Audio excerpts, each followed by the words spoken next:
To portal or not to portal? You're Locked On UConn.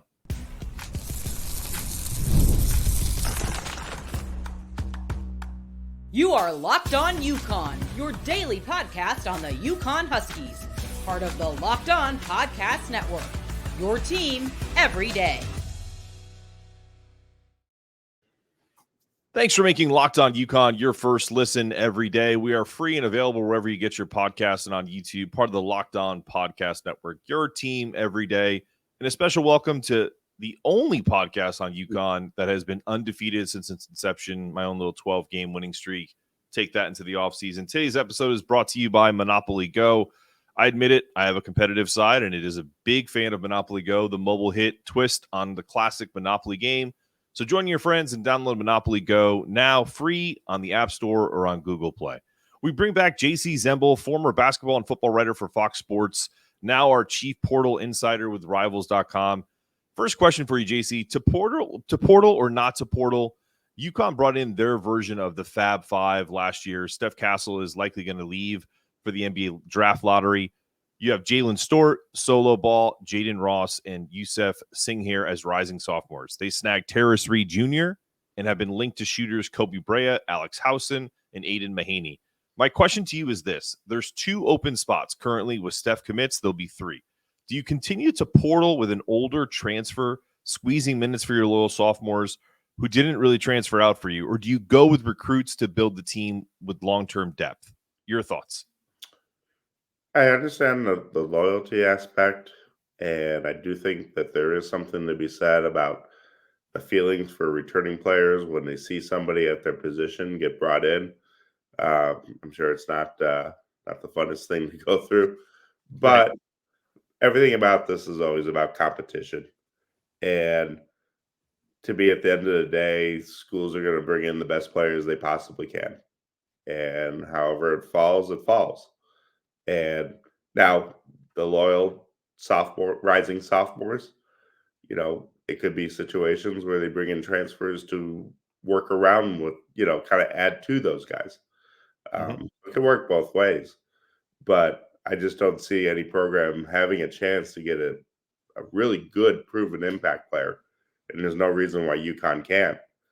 And just be like, yeah, we'll give the person who, average 2, 3, 4 points a game their chance. I just don't think that's the way it's ever going to work in the portal era. Yeah, I mean, I agree with you. Do you think that there's part of that is it's so unique nowadays in the NIL and the transfer portal era where you can actually check the goods at the college level before you bring them in, right? You can see that, Cam Spencer was the type of player that they wanted. I don't think they expected him to be as good as he was.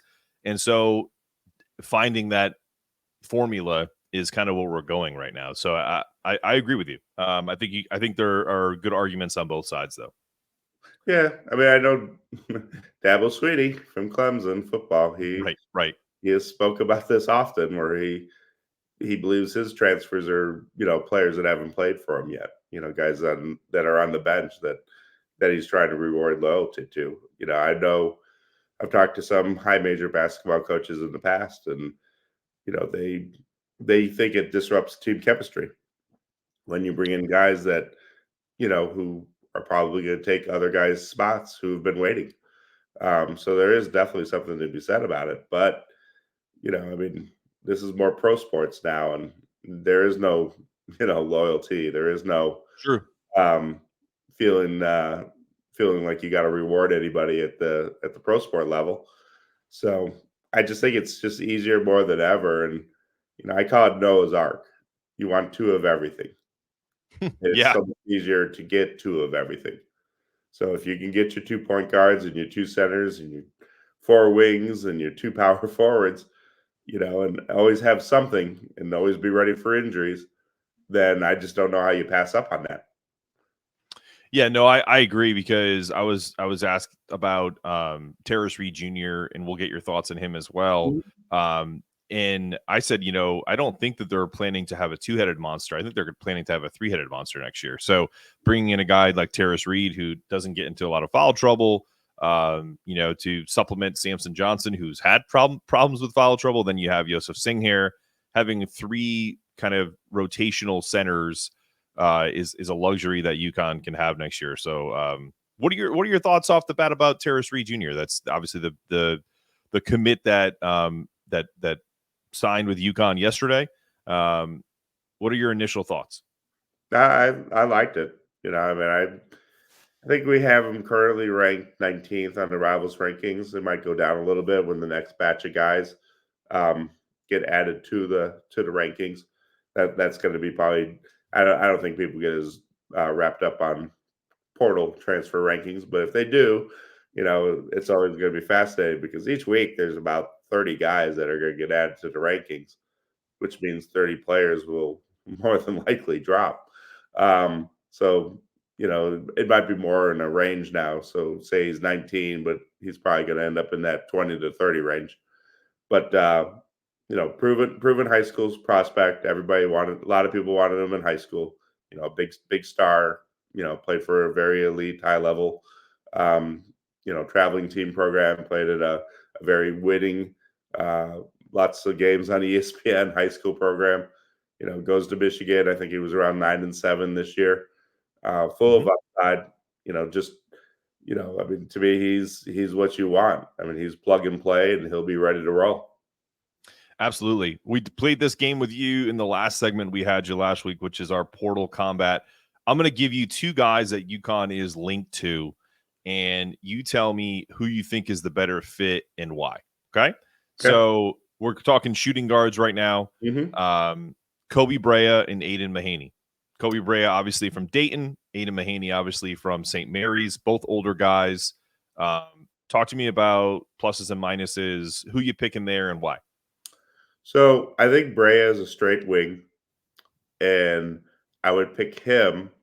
But I do think Matheny is very good. But he's probably going to be a point guard at a lot of schools. But some might love him as a combo.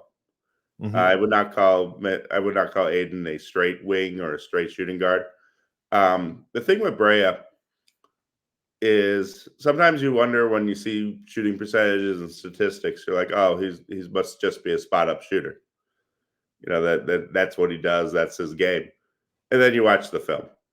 Right. And the thing that's unique about him is there's different kind of shooters. Not all shooters are created equal. There's guys who are great when their feet are set and their shoulders are squared and they got time and they knock it down. In Brea's case, he can catch on the move. He can run off screens. He's got a little wiggle to him. This is not just a stationary jump shooter. I think he was 49.8% from 3. Yep. I'm sure it has to be the best in the portal or right up there.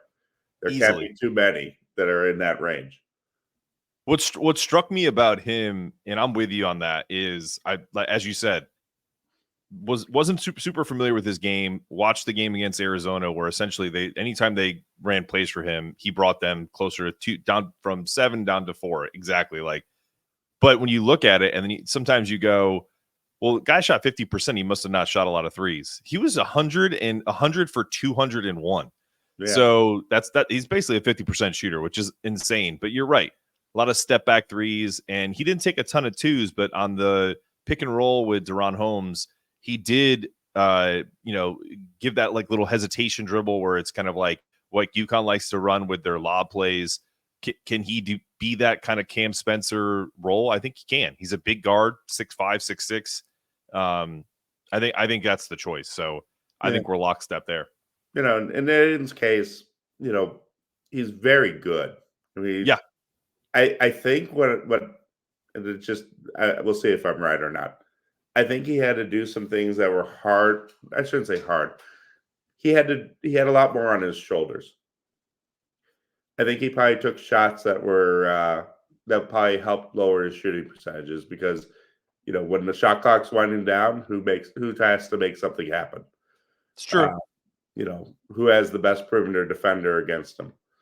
He had a lot of responsibility on that St. Mary's team, and the jumper, the form on the jumper is good. He has nice size. You watch his film, and I joke that I feel like I've watched Roy Williams recruit a player like him for the last 30 years. When he was at Kansas and at North Carolina, Like it's like watching Jeff Boschee and Kirk Heinrich and Ryan Robertson, and there was just on and on and on different guys that Roy tried to have that filled that role. And you could see how, exactly what you're getting if you bring him in. There's no wiggle room in terms of, I just, to me, he's going to come. He's going to probably get 12 to 14 points, and he's going to get 3-4 assists. And he's just going to be solid in every category. Yeah, well, it'll be interesting. I know that he's been contacted by UConn. We got that confirmed. So we're going to talk about some under the radar guys. As you've mentioned, every day another 30 or 40 players get dumped into the portal. So just because UConn is linked to 2 or 3 guys doesn't mean there's not another 6 or 7 under the radar guys that we should take a look at. So we're going to talk about that after this.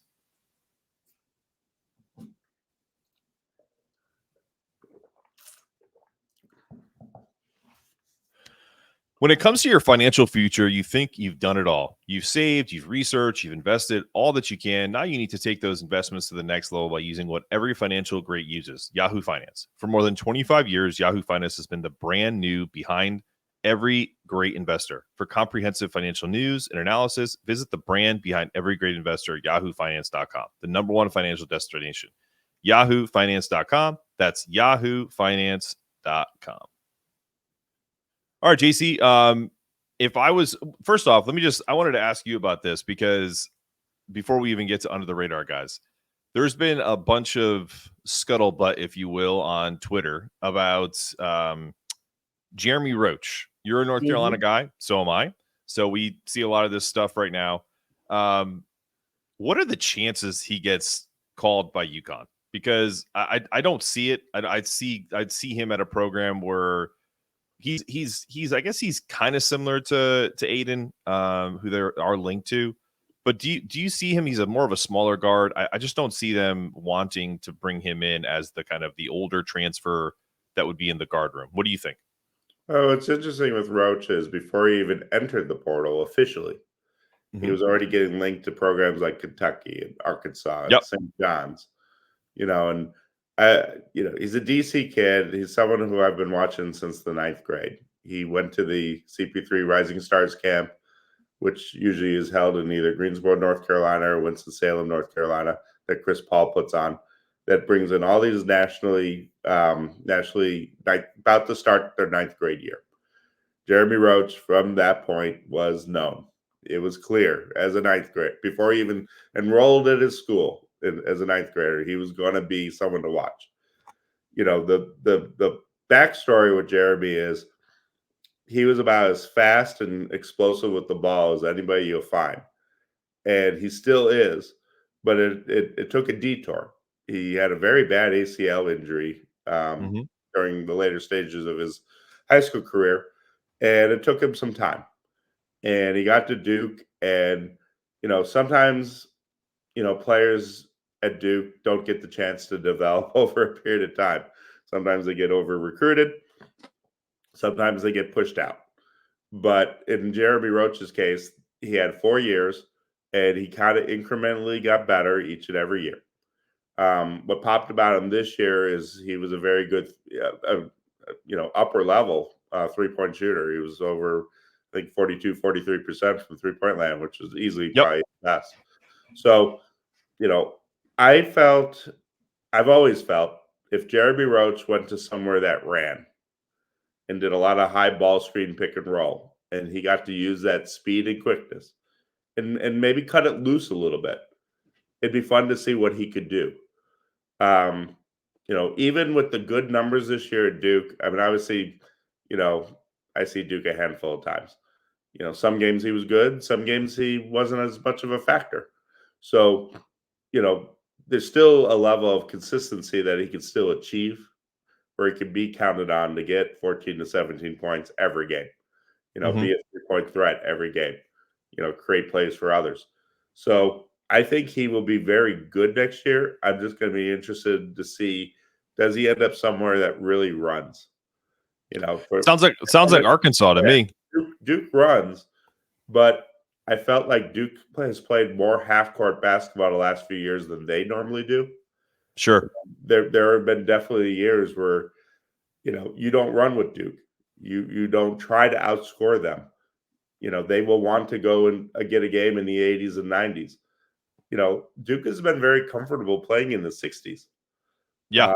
Bigger. They had a bigger team, a slower team, and maybe that'll change next year. But more defensive minded. And I don't know, but I'd just be fascinated. I mean, I'm not saying See that. where he goes. Yeah, I'm not saying like he has to absolutely go to that type of school, but there, as there's a big difference between the way like Alabama plays and the way Virginia plays. So Yeah. You could have named the Mars and Saturn essentially is what you just they're both planets, but they're quite different. So I would have thought maybe Georgetown could have been a factor, but then they get Malik back, so they're good. Right. And No. Maryland's been loading up, so another home area school. They seem to be good. But he will be probably a top 50 transfer. I haven't put him in yet. I'll have to ponder it, let it marinate a little bit in the next 24 hours when I start to update the portal rankings. But to me, he's a proven commodity. But I do think there's another level that he could achieve. Okay, that's fair. Which is weird to say about somebody entering their 5th year of college. Yeah, no, I mean, listen, I think sometimes guys find the right fit. I've mentioned Cam Spencer on here a ton. Obviously he was good at Rutgers, but he had another level at UConn, and I think that has a lot to do with how they run their offense. So I could see him with Cal at Arkansas because, as you mentioned, he likes to get up and down and let it loose in that pick and roll offense. Yeah, and they need bodies. And I'm sure he'd get some nice NAL opportunities. Absolutely. All right, so I'm trying to read some of the tea leaves of under the radar guys who UConn has not been linked to, but guys who I think could make impact all around the country. And sometimes you land on a player, and to me it fits because he's from New Jersey. He's a big guard. He is a 38% 3-point shooter, and he's uber athletic, so he's kind of more of a combo. 6'5", 215 pounds. Otega Owe from Oklahoma. Okay. I don't know who he's linked to. What do you think about him from a under the radar perspective? Do you think he fits the Dan Hurley UConn offense? Yeah, I think he actually would fit. He's someone that was a big star with team. Well, maybe big star is a strong word. He was a really good player with Team Final, a loaded Team Final squad. And for people who don't know much about the traveling basketball scene, Team Final is the team in the Philadelphia area, and they've always been good. So when he was playing with them, I believe they won the Nike Peach Jam, which is the big event in July. We're talking about teammates like Jalen Duren of the Detroit Pistons, Derek Lively of the Dallas Mavericks. So, very athletic wing, kind of broke out, with Team Final, was known but not known, and ends up being a very good recruit. And what I saw with him at Oklahoma was someone who has the ability to be pretty good, but was inconsistent. Like if you go through my memory is if you go through his game logs, there was some peaks and valleys. I believe one of the peaks is when Oklahoma played North Carolina, played very well. And, he has the tools, good size, good athlete, good length, all the little things that you're looking for in a prospect. So to me, he's another one, not a little different than say Jeremy Roach finding consistency because Roach is a little more proven in that category. But to me, there is a good player with him, and there's another level that he will also achieve. So I'm curious to see where he ends up because I don't know exactly where he's ranked in the Rivals.com rankings. My guess is he's a great example about how there really isn't much difference between the guy that's say 60 and the guy who's in like the 120s. Oh yeah. I actually, now that it's in front of me, I had him at 107. His teammate, Javion McCollum, he just made his announcement to go from Oklahoma to Georgia Tech. And he was kind of similar, a little more productive at Siena. and then made the move to Oklahoma. But to me, Owa is he's a toolsy guy. Yeah. There's upside there. It just he just has to get game in, game out consistency. No, But that's a great nice choice of finding a sleeper. Yeah, no, I think listen, you gotta kind of read the tea leaves a little bit. The guy's a New Jersey kid. I mean, Dan Hurley loves these New Jersey, Philadelphia kids. He's got Ahmad Noel coming in. I just, I think he would be a perfect compliment because he can shoot it. But you're right. Consistency has been. And Noel was on a very loaded team final squad this past year. So trying to piece it together for you. It's seeing if we can. I don't know. That's a guy who I would be. I would be last shocked. Several years, Miami has been very good with team finals. So I don't know if Miami's in the mix, but it wouldn't shock me because they have their own Philadelphia connection. Absolutely. Well, I don't know who your favorite NFL team is, JC, but the Locked On NFL mock draft is available now. Find the ultimate 6-episode series on Locked On NFL Draft to hear who the Locked On experts are picking for every NFL franchise, with live reactions from local college football experts and even fantasy football angle to boot. The Locked On NFL mock draft available now on Locked On NFL Draft on YouTube or wherever you get your podcasts. Well, we're gonna play around a new style Portal game, not necessarily Portal Kombat, but more like around the Portal, if you will, around the Portal in 80 days or 5 minutes, whatever you want to call it, after this.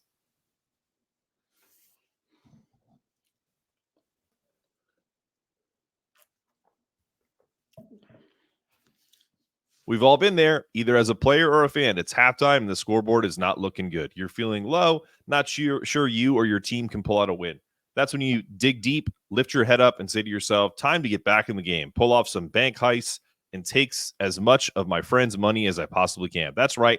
The Smash mobile game, Monopoly Go, lets you compete with your friends to get the most riches and the biggest empire. It's the Monopoly you love, but on your phone, anytime, with tons of new twists, including leaderboards to compare your progress to your buddies. There's so much to do.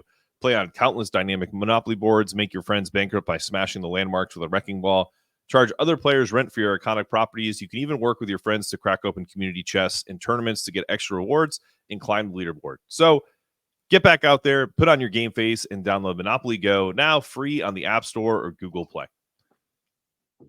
Okay. So I've been thinking about this we've done Portal Kombat, around the Portal. I wanted to get your thoughts on what's happening around the Portal, because can you explain to me the Alabama and Arizona specifically? Because Alabama, Nate Oates, they go to the Final Four. It feels like there's, I want to call it a mass exodus, but there's a lot of guys who I wouldn't have expected to leave a Final Four team. In Arizona, you get all these kids in there last year. They did a promo on CBS before the Sweet 16 game, which they lost, but still, essentially Arizona's never had a closer connection with their players. You know what I mean? So is it culture? Is it just NIL? I feel like Arizona has a robust NIL budget. So what are your thoughts? The Arizona thing has been getting talked about. There is traction with what you just said. They lose Ballo to Indiana, and people are throwing around numbers like 1.2 million. Yep. Million. Yep. Million. 12 points, 10 rebounds. Which is a few points and a couple more rebounds more than, say, Terrace Reed. I'm sure he did not get 1.2 million. So it really puts it in perspective. Now, obviously, Indiana's a unique situation where they're fighting for their coach to try to get, turn things around and not get fired. But Boswell, the point guard, Kyron Boswell. Now, he was recruited heavily by Illinois out of high school. He grew up in Champaign. He was in Champaign, and then he made the move in high school at some point. Played with Corona Centennial, very loaded high school squad. Jared McCain was his backcourt mate back then. And then Boswell ended up going to, I believe, AZ Compass or one of the private powerhouses in Arizona. And then he ends up picking Arizona. Now transferring to Illinois. That's a blow. I feel like there was one other, I think Pelly Larson, I saw that he's declaring for the NBA draft. Okay. Not much you can do on that. So all of a sudden Arizona, which has been the model, for a long time of college basketball, um, for UConn podcast, a lot of people have compared the two programs over the last 20, 30 years because, Lute Olson and Jim Calhoun have similar backgrounds in terms of taking two programs that were not much. Steve Kerr, Sean Elliott turned it around at Arizona. I always go back to Phil Gamble and Cliff Robinson and Chris Smith as Sure. the first wave at UConn. So they kind of rose up at the same time. A lot of similarities between the two programs. UConn's got more titles, but a lot of similarities, a lot of winning. So I've been perplexed too. I don't know if this is a blip for Arizona. I don't know if any of it has to do with making the move to the Big 12. Do you think it's a Tommy Lloyd thing? I don't know. I don't know much of, he's one of those guys who's clearly a very successful coach and a longtime assistant in Gonzaga, but, people don't really know him yet. He could go. Now, I'm sure everybody in the Tucson area knows him, but, Sure. He's a guy who could go grocery shopping in 90% Anywhere. of the country, and he's not going to get bothered by autographs. I don't Right. think there's some, now Danny Hurley, he go grocery shopping in Wisconsin or Texas or Florida, and people know who Danny Hurley is. And that just shows the difference. But, it's going to be interesting to see if this is a blip or if this is more of a trend because, Arizona's not used to losing star players to other programs. That's true. I'm sure their fan base is a little grumpy right now, but yeah, there's something to be said there. And then, I mean, is it all NIL related? I don't know. And I don't know the ins and outs of that program. I'm actually, it was something that I was going to maybe look into a little bit. I'm sure they'll get good players. Yeah. And Jacey, I think it could end up being, and because we both don't really know, two things. One, Tommy Lloyd is a fantastic recruiter. It remains to be seen how good a coach he is because he's had talented teams that have underachieved. So, I mean, we'll see about that. The other thing I was going to say is, it's one of those things where I get Omar Ballo going to Indiana if he's getting 1.2 million, but I feel like maybe coaches haven't been able to simply vet their players to understand their commitment past a year, especially with Ballo, who followed Lloyd from Gonzaga. So yeah, been with them for 4 years. Yeah, I feel like that's got to be an indictment on Tommy Lloyd. If you've recruited this kid, he followed you everywhere, and then you underachieve, and now he's going to go play with Mike Woodson at Indiana. Frankly, for a lot of money, but that's wild to me. It is, and everyone's going to be watching Indiana. I mean, they're going to be that one team where everyone's going to see in November and December whether it's going to work out for them or not. That's true. I have an interesting question for you to follow up on that. I saw this again, and someone mentioned this on X or Twitter, and I said, "God, that's such a great point." I said it yesterday. Is there a fan base right now whenever we get a transfer pickup, whoever the team is, Indiana with Ballo, UConn gets Terrace Reed Jr. Have you seen a fan base go, man, that's a bad transfer pickup? Every transfer pickup is the greatest transfer pickup of all time right now. Has that mentality kind of permeated all through X, or have you found any kind of negative fan bases that look at a transfer and go, I don't really like it? I mean, you get that a little bit, but I think you're 100% correct that, for all the people who are grumpy about unlimited transferring, they get so excited. It's true. It's they don't even know the player. They don't even care if he has good stats. They just get excited. So there is I don't know if it's a United States ism about this, but there's just something to be said about how excited sports fans get about getting rid of the lesser players at the bottom of the roster and trying to find replacements. And I'm not saying that they don't get excited about high school players too, but I mean, I see it all the time. Like, there'll be some mid-major kid, maybe they've watched them one time. Maybe they haven't Right. watched them at all, but they know the stats and they just get super, super excited, and that I'm sure that's all over. But, I've seen fan bases get excited about guys who were ranked high in high school who have done absolutely nothing in college. Nothing, Yeah. but they were really good in high school. Or Mhm. maybe they were, or even the more exciting part, the past target that spurned the program, but then they get them the second time around. Yeah. And now it's funny. There's players that I've now seen schools recruit a third time around. That's the beauty of the portal. They recruit him out of high school. They Mhm. recruit him after his first transfer, and then they go after him after the second transfer. Like, this is recruiting history being made right in front of our eyes. Where some kid is, and I don't know if we'll ever get to the point where a kid gets recruited 4 times by the same school, but some kids Whew. are definitely getting recruited a third time. Yeah, I think what you just mentioned is people talk about how much they hate the portal, but it really is very similar to the way people talk about free agency in the NFL, free agency in baseball. Look Um, at how ev- popular is the NBA in the offseason. It dominates the coverage. yeah, There there NFL are too. people who may not watch NBA games, but they'll do 2 things. They watch the highlights, or they follow all the rumors and all the trades and all the big name stars that are demanding to be out. I mean, Absolutely. like the NFL is a whole different extreme, but you know, I mean, there's a reason why the NBA and the NFL get talked about 365 days a year, it seems. And I think we're heading in that direction with college football and college basketball, where there is no off season. Yeah, no, I totally agree, and it's great that you bring that up. This is what we call in the biz a segue. Locked On has Mhm. launched a first ever national sports 24/7 streaming channel on YouTube, and now it's available on the Amazon Fire TV and the free Fire TV channels app. Locked On Sports Today is here for you 24/7, covering for the top stories of the day with local experts of Locked On, plus our national shows covering every league. Find Locked On Sports Today now and available on the free Fire TV channels app.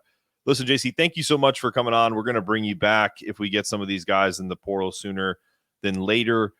This has been another episode of Locked On UConn. For Jacey Zembal, I'm your host, Mark Zanetto, telling you to stay locked in, stay connected, make sure your toughness meter is always rising, and as always, go Huskies.